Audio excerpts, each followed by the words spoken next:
Let me tell you about the day the rain came back to Lac-Saint-Jean. Not the soft rain that comes in May and makes everything smell like thawed earth and possibility. The hard rain. The kind that arrives sideways off the lake at 3 in the morning and doesn't ask permission. The kind that turns a good harvest season into a question nobody wants to answer out loud. It was the second week of September 2019, and every combine in the region had been sitting idle for 6 days. Not because they were broken, not because there was nothing to harvest. They were sitting idle because the drainage management software that half the county had switched to that spring, the one the co-op had pushed hard at the February meeting, the one with the slick presentation and the 30-day free trial, had stopped talking to the field sensors. All of it. At once.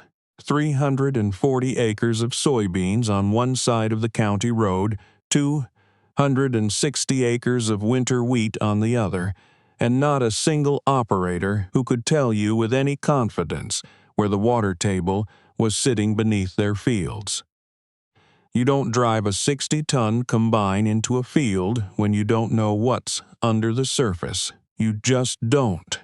Not unless you want to pull it out with another machine and spend the rest of the season explaining yourself at the co-op meetings. So, they waited. And while they waited, Étienne Bouchard kept working. Let me tell you about Étienne Bouchard, because most people in that county would not have told you his name if you'd asked them who the best farmer in the region was. They would have named someone else. Someone younger, probably, with a newer operation and a better truck. Someone who had added GPS-guided equipment in the last 5 years and talked about it at length at the diner on Route 169. Étienne was 53 years old. He had farmed the same 310 acres his father had farmed before him, and his grandfather before that. The farmhouse still had the original wood stove in the kitchen, though his wife Odette had long since stopped cooking on it. The barn had been rebuilt twice, once after a fire in 1987 and once after a collapse in the ice storm of 1998, but the placement of it, the exact angle it sat relative to the prevailing northwest wind, was the same as it had been when the land was first cleared. He had not switched to the new drainage management software. This was not because Étienne was opposed to technology. He used a weather radio. He kept a detailed moisture log, handwritten, going back 22 years. He had a soil temperature probe he'd bought secondhand from an agronomist in Alma who was retiring, and he used it every single morning during the growing season, pushing it into the ground at 7 different points across his fields, and recording the numbers in a green notebook he kept in the breast pocket of his jacket. He had not switched because when the co-op rep had come out to his place the previous February and shown him the software on a tablet, Étienne had asked a very simple question. He had asked, "What happens when it doesn't work?" The rep had smiled the way people smile when they think a question is naive. He had said something about server redundancy and automatic failover and customer support lines that operated 24 hours a day. Étienne had nodded and thanked him for his time and not signed the contract. The other farmers in the county had mostly signed it. Not all of them, but most. It was cheaper than hiring a drainage consultant every season. It saved time. The interface was clean, and the alerts were automatic, and you didn't have to get out of the cab to check anything. You understand, don't you, why they signed it? It made sense. It was the logical choice, and for 2 seasons it had worked perfectly well. And then the second week of September 2019, it stopped. The company's technical support line went to voicemail. The online portal showed a maintenance notice that had been posted at 2:17 in the morning and gave no estimated resolution time. One of the younger farmers, a man named Tremblay, who ran the operation 2 concessions over from Étienne, drove 40 minutes to the co-op office to talk to someone in person, and was told that the regional rep was working on it and they should expect an update by end of business Friday. It was Tuesday. The soybeans would not wait until Friday. You have to understand what 6 days of waiting means at that point in the season. The window for combining soybeans in that part of Quebec is not generous under any circumstances. The nights were already cold. The forecast for the following week showed more rain. Every day that passed was a day closer to the moment when the decision would be made for you by the weather, with no appeal. The farmers gathered at Tremblay's place that Tuesday afternoon. There were 11 of them standing in the yard between the equipment shed and the house, and Étienne was not among them because nobody had thought to call him. This is worth noting. Nobody had thought to call him. They were trying to figure out what to do. The conversation went in circles, the way conversations do when everyone in the room has the same problem and the same information, and nobody has a solution. Someone suggested they call the Provincial Agricultural Ministry. Someone else suggested they pool resources and hire an independent drainage consultant to come out and do manual readings, but the timeline on that, finding someone, getting them out, getting results, was 3 to 4 days minimum, and that brought them back to Friday anyway. One of the older men, a farmer by the name of Gaston Prévost, who had been working land in that county for 30 years, said quietly that maybe they should just drive the combines in and hope for the best. Tremblay said that was how you lost a machine. Prévost said he knew that. That was the whole shape of the conversation. Everybody knew what the risks were, nobody knew how to avoid them. What nobody said in that yard was, "Let's go ask Étienne Bouchard," because Étienne was the kind of man who existed in a category that is very specific to rural community. He was respected in the abstract. People would say he was a good farmer if you asked them directly. But he was not the person you thought of first when there was a crisis. He was too quiet, too old-fashioned. He didn't come to meetings unless he had something specific to say, and when he spoke, he said it once and didn't repeat himself, and if people didn't listen the first time, he didn't try again. He was, in the language of that county, a man who kept to himself. And on that Tuesday afternoon, while 11 farmers stood in Tremblay's yard trying to solve a problem that technology had created and technology could not fix, Étienne Bouchard was walking his fields. He had been walking them every morning and evening for the past 6 days, not because of the crisis, he had his own fields to manage, but because that was what he did. The green notebook was in his pocket.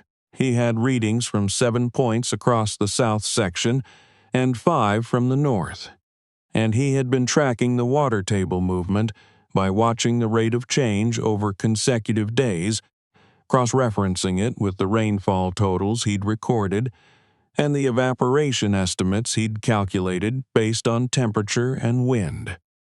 It was not a computer model.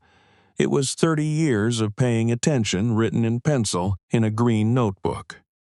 He knew which parts of his fields could take a machine. He knew which parts could not. He had known for 3 days. He started combining on Wednesday morning at 6:45.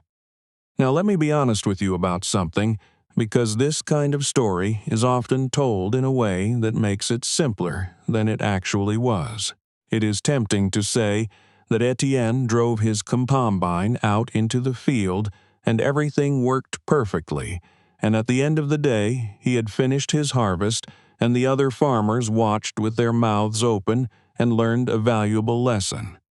That is not quite what happened. What happened is that Étienne combined his south field on Wednesday and most of Thursday.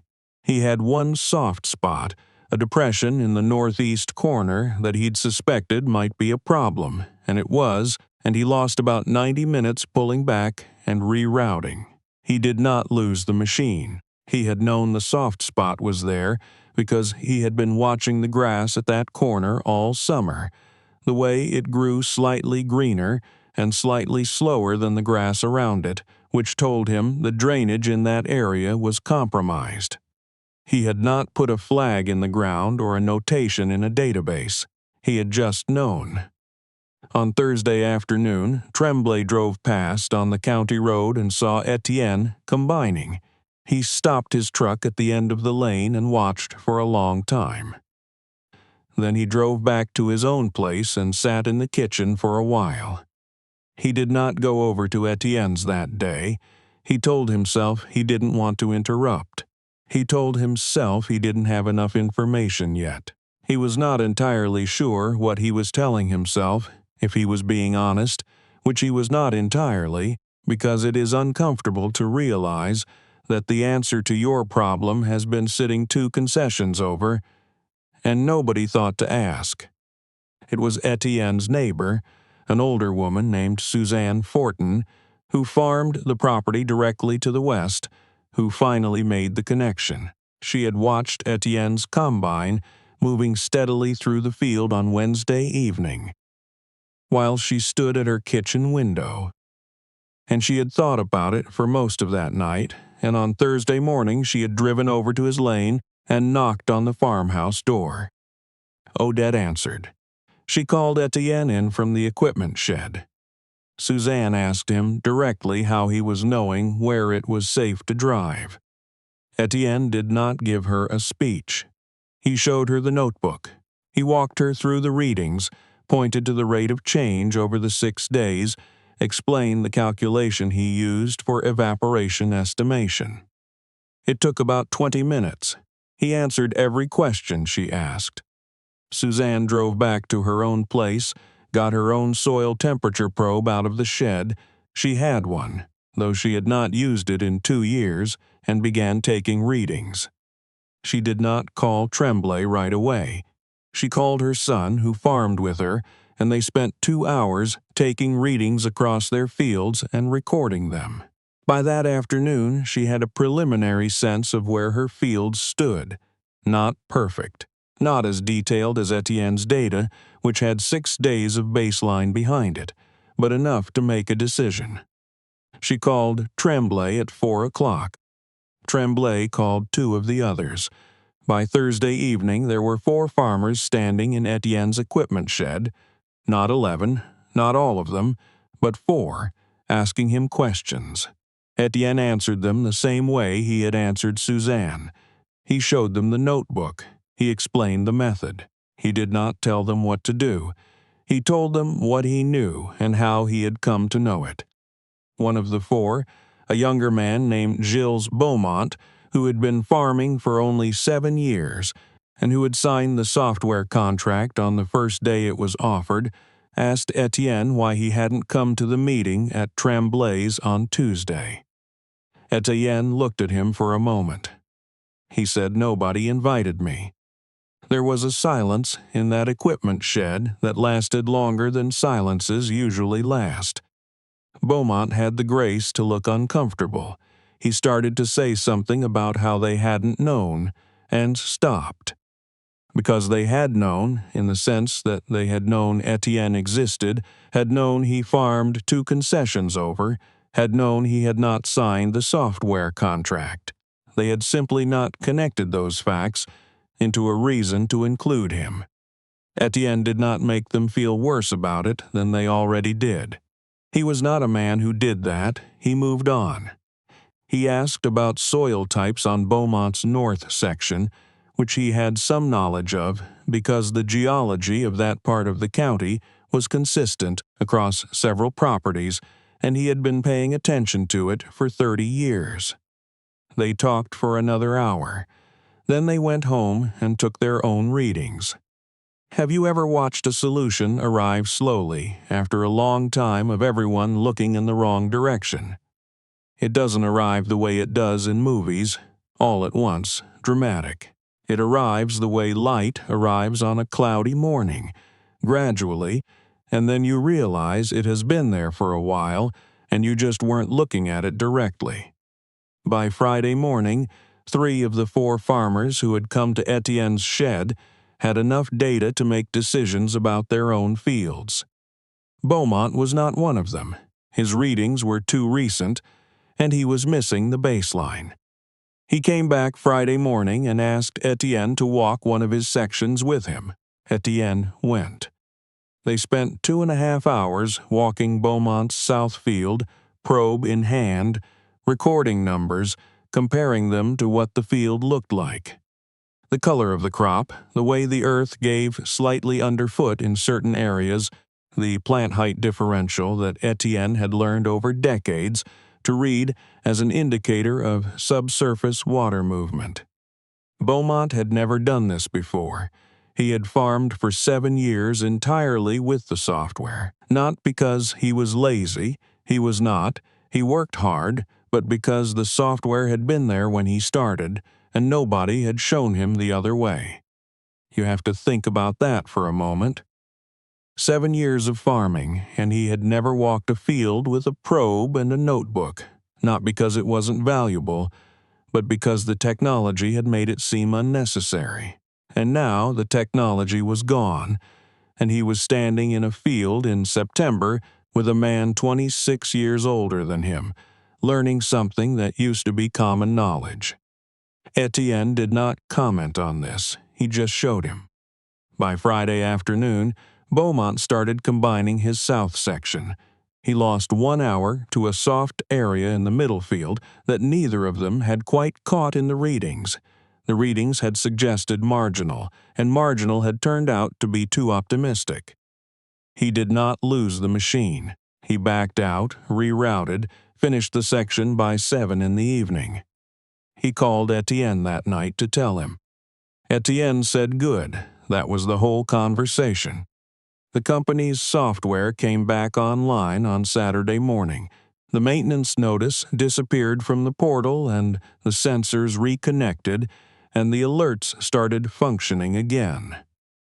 Some of the farmers who had waited went back to their dashboards and began making decisions based on the restored data. A few of them had lost their window. Not catastrophically, there would be a harvest, it would just be reduced, and there would be costs associated with delayed combining that they had not planned for. It was the kind of loss that doesn't make headlines, but sits heavily in the account books through the winter and into the next season. Étienne finished his harvest that Saturday. He had been at it since Wednesday, working the hours the weather allowed, and by the time the sun went down on Saturday, he had done what he came to do.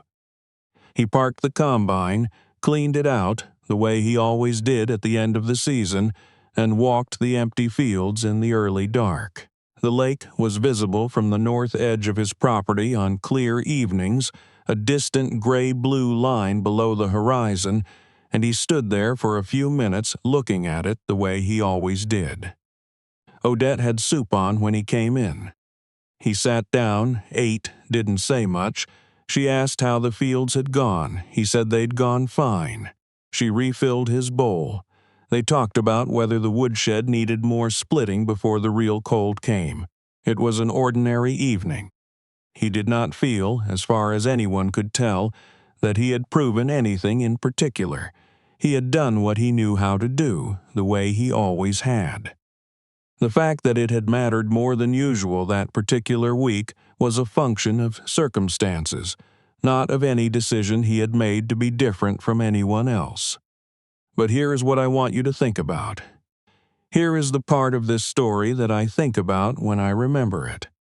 Étienne Bouchard had that knowledge, 22 years of moisture logs, 30 years of walking those fields, a methodology that required no server and no signal, and for 6 days while the county sat idle, nobody thought to ask him.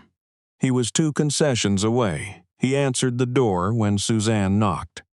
He spent 2.5 hours walking a stranger's field on a Friday morning and taught him something that should have been taught years earlier. He did not wait to be invited to be useful, but he did wait to be asked.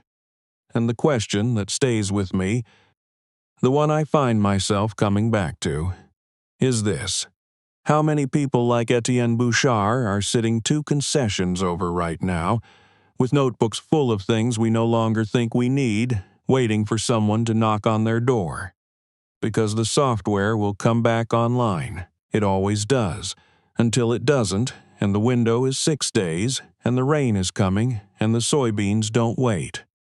And when that day comes, you'd better hope someone thought to include the right person in the meeting. I think about Étienne a lot, honestly. Not in a romantic way, not the way people sometimes talk about the old ways, like they were automatically better, because they weren't always. But I think about what he actually did, and more importantly, what he didn't do. He didn't go to Tremblay's yard uninvited. He didn't post anything. He didn't make a point of being right. He just kept his notebook, kept his probe, kept walking his fields the way he always had. And when Suzanne knocked on his door, he answered it, and he showed her everything he knew without making her feel small for not knowing it already. That's the part that gets me, because it would have been easy, human even, to let a little satisfaction creep in. To say, quietly or not so quietly, that maybe they should have listened earlier. He didn't. He just showed Gilles Beaumont how to walk a field with a probe on a Friday morning, 2.5 hours of his time, no guarantee anyone would ever thank him properly. I think what Étienne had wasn't stubbornness or nostalgia. It was something harder to name and harder to build. It was the willingness to keep developing real, even when nobody around you seemed to value it. To maintain a practice, 22 years of moisture logs, every morning, pencil in a green notebook, not because anyone was watching or rewarding him for it, but because he understood that understanding the land was the actual job. The rest was tools. That kind of integrity, the kind that doesn't perform itself for an audience, is rarer than we admit. Most of us, if we're honest, calibrate our efforts somewhat to recognition. We do more when people notice. We let things slide when no one's watching. Étienne seemed genuinely indifferent to whether anyone noticed. He just kept doing the work at the same level because that was the level he had decided was right. And the intelligence of what he did, I want to be careful here because it wasn't magic. It was observation applied consistently over a very long time. 6 days of baseline readings, rate of change tracked against rainfall and evaporation, the way the grass grew greener and slower in the northeast corner. None of it was complicated. All of it required paying sustained attention to something most people had stopped paying attention to because a software platform had made it seem optional. That's the thing about outsourcing your judgment to a system. The system is fine until it isn't. And when it isn't, you either have your own understanding to fall back on, or you don't.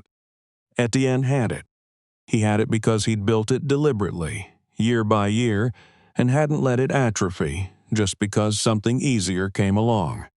I don't think there's a clean lesson here that fits on a poster, but if I had to say something, it would be this.